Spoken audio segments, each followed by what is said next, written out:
দক্ষিণেশ্বর গিয়েছি। এই অনুষ্ঠানটি ২৬ বছর ধরে একই সময় একই দিনে আপনারা সকলে আসেন বলে, বড়নগরের সমস্ত লোকের সহযোগিতা পায় বলেই বিবেকানন্দ সেবা প্রতিষ্ঠান করতে পেরেছে। বিবেকানন্দ সেবা প্রতিষ্ঠানের প্রত্যেকটি সদস্য অক্লান্ত পরিশ্রম দীর্ঘদিন ধরে করে। সে কেউ কোনো সময় কোনো অনুষ্ঠানে কম করে, কোনো অনুষ্ঠানে বেশি করে।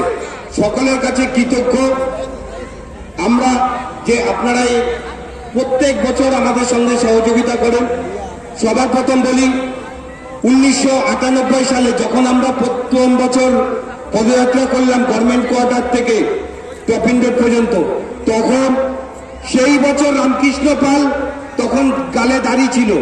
সেই রামকৃষ্ণ পাল সেদিন ছিল, ২৬ বছর পরেও রামকৃষ্ণ পাল আছে। জানি না যতদিন বেঁচে থাকবো হয়তো উনি ততদিনই আমাদের সঙ্গে থাকবে। তার রামকৃষ্ণ পালের কাছে কৃতজ্ঞ। উনি প্রত্যেক বছরই র্যালিতে হাঁটে। হয়তো অনেক বাধা বিপত্তির মধ্যে দিয়ে আমরা হয়তো সবসময় যোগাযোগ করে উঠতে পারি না, তা সত্ত্বেও রামকৃষ্ণদা রামকৃষ্ণদয় অনুষ্ঠানের পক্ষ থেকে আজ নয় দীর্ঘকাল আমার আবেগ যদি বিকৃত না হয় তাহলে 2001 সাল থেকে আমি এই র্যালির সাথে আমি হাঁটি। নামলাভ থেকে সিটি মোড় এই র্যালির সাথে আমি হাঁটি, আমরা হাঁটি, সবাই হাঁটি। তা এই সেবা প্রতিষ্ঠান বিবেকানন্দকে মনে করে এই যে প্রত্যেক বছর যে হাঁটার একটা ব্যবস্থা করে র্যালি সমারোহ আমরা সবাই মিলিত হই, এটা ভালো সুন্দর লাগে।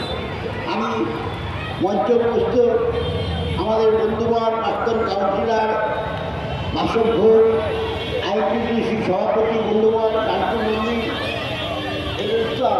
ইসলাম দীর্ঘকালের বন্ধু, আমার সংগ্রামী কর্মী।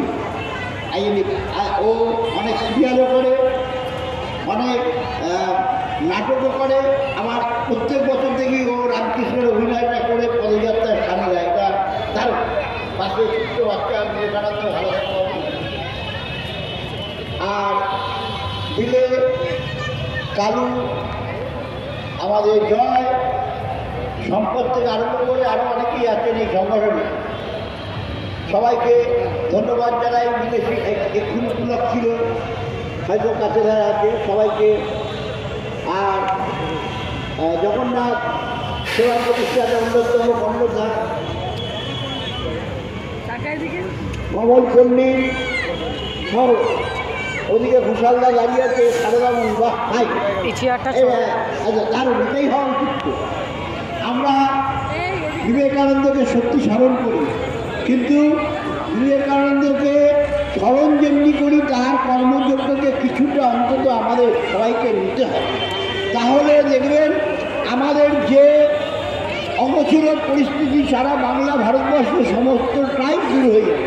কেন? বিবেকানন্দ মানে বিবেক জাগ্রত, যার বিবেক আছে সে বিবেকানন্দকে স্মরণ করবে, বিবেক নেই স্মরণ করবে না। আজকে বিবেকানন্দ, আমরা যে র্যালি, এও বিবেকানন্দ শেখানো, ফুটবল আমাদের এই বিবেকানন্দ শেখানো। একটা পুঁথিগত বিদ্যার মধ্যে দিয়ে আমরা শুনেছি যে বিবেকানন্দ বলেছেন, আমরা পড়েছি যে গীতা পাঠের থেকে ফুটবলে লাথি মারা ভালো। এটা কিন্তু বৈজ্ঞানিক কথা। কেন? একটা ফুটবলে লাথি মারলে পায়ের নখ থেকে মাথা পর্যন্ত আমাদের যে স্পন্দন, আমাদের পেশি সব নড়াচড়া করবে, সিদ্ধারা হাত নড়াচড়া করবে। নড়াচড়া যদি দেহ না চলে তাহলে কিন্তু দেহ বেশিক্ষণ চলবে না। ডাক্তাররা সবসময় বলেন একটু হাঁটুন, একটু খেলুন। কেন বলেন? যেন শরীর সুস্থ থাকে এবং সুস্থতার লক্ষণের মধ্যে দিয়ে যেন আরও বেশি করে সে চলতে পারে, লক্ষ্যকে সামনে রেখে কিন্তু নাই।